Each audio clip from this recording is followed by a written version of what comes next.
Hola alumnos, hoy estudiamos la familia. La información de esta lección está en la página 50 y también en la página 51. So, we are talking about family today. We're going to be talking about family relationships. If you first look on page 51, we have a young man named Juan Carlos who is explaining the members of his family. So let's read through this in Spanish first, and then we're going to take a look at the words that are in bold print, and that will help us to determine some basic familiar relationships.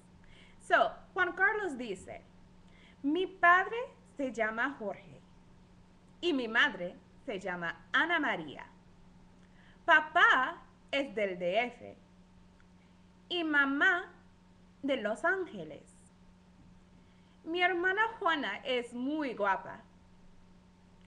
Nuestro gato se llama Tigre. Mis abuelos, Pedro y Elena, son muy simpáticos. Viven en una casa enorme. Mi tío Tomás es soltero. Mi tía Esperanza es una mujer casada. Gabriela y Soledad, sus hijas, y mis primas tienen una perra, Lola. So let's take a look at what we have just read and figure out what Juan Carlos is saying.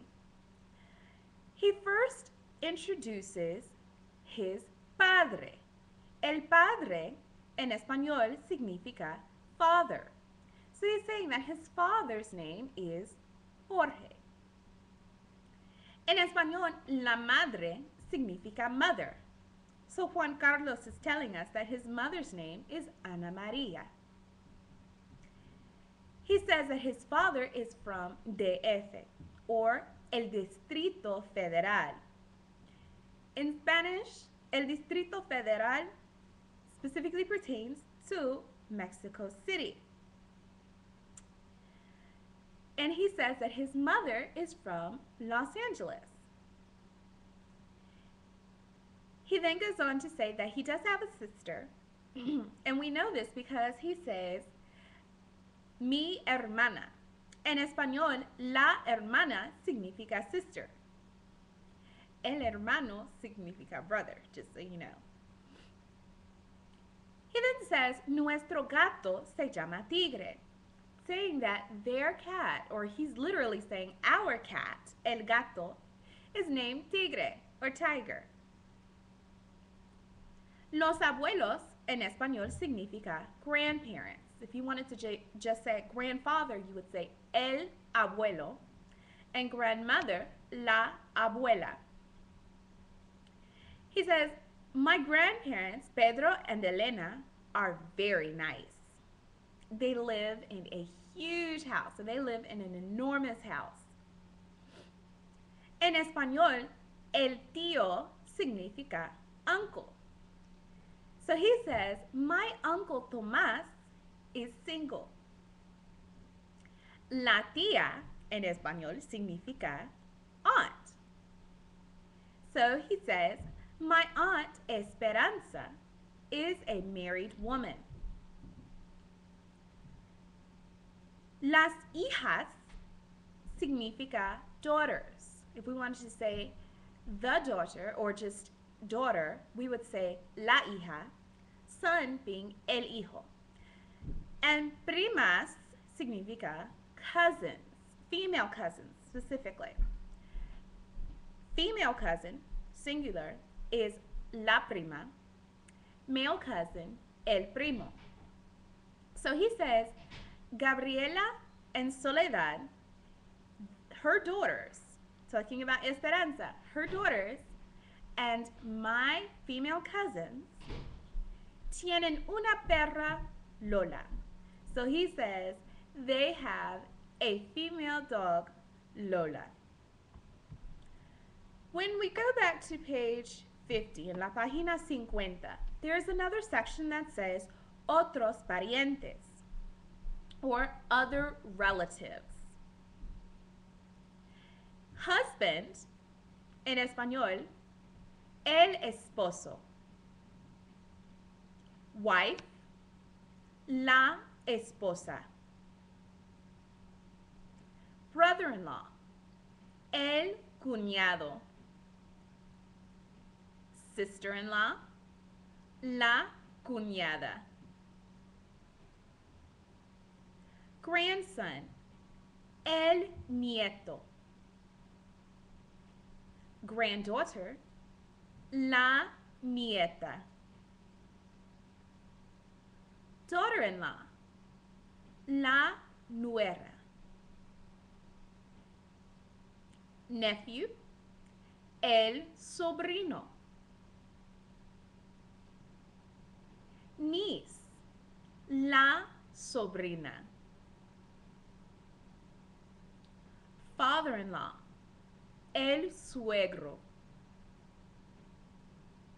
Mother-in-law, la suegra.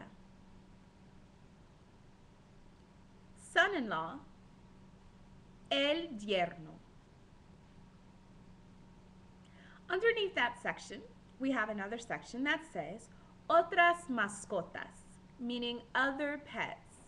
We already know how to say cat, el gato, and dog, el perro. So now let's take a look at two other pets. Bird is el pájaro. Fish, el pez. The last section in this area is names, nombres. Last name, el apellido. First name, el nombre. At the bottom of page 50, we have la caja, palabras útiles. Divorced, divorciado. Notice that with some of these, we have A in parentheses, or we have la letra A in parentheses. This is telling us that, first of all, these are adjectives that can apply to both a male and a female. So if it's the masculine form, we make sure we leave the O at the end. If it is the feminine form, we will change that O to A. So, stepbrother, el hermanastro. Stepsister, la hermanastra. Stepmother, la madrastra. Godmother, la madrina. Half-brother, el medio hermano. Half-sister, la media hermana. Stepfather, el padrastro. Godfather, el padrino. Separated, separado. Single, soltero. Widowed, viudo. So we have just learned several different vocabulary words that we can use that pertain to family members. A great way to practice using these words is to draw your own árbol genealógico. Un árbol genealógico significa a family tree.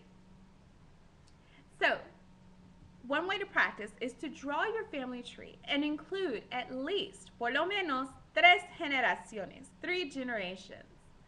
And what you can do is you will start with one generation and you will write down all of the names of the persons in that particular generation. And you don't have to put the entire family. You can if you'd like, but write the names of the persons in that generation. and then follow on to the next generation, and then finally the third generation. After you write down the names of your family members, underneath each name, in Spanish, write their title. For example, if I wanted to say me, I would put under my name the title yo. I could include my husband and write his name, and then underneath his name, I will put the title el esposo. So this is a phenomenal way for you to practice using these new vocabulary words, and they will help you to understand them a little better because hopefully you will be able to relate them to your life. So practice using these words in your everyday speech in Spanish, and also you can create this árbol genealógico if you would like to practice applying these vocabulary words to your personal life. And until next time, nos vemos.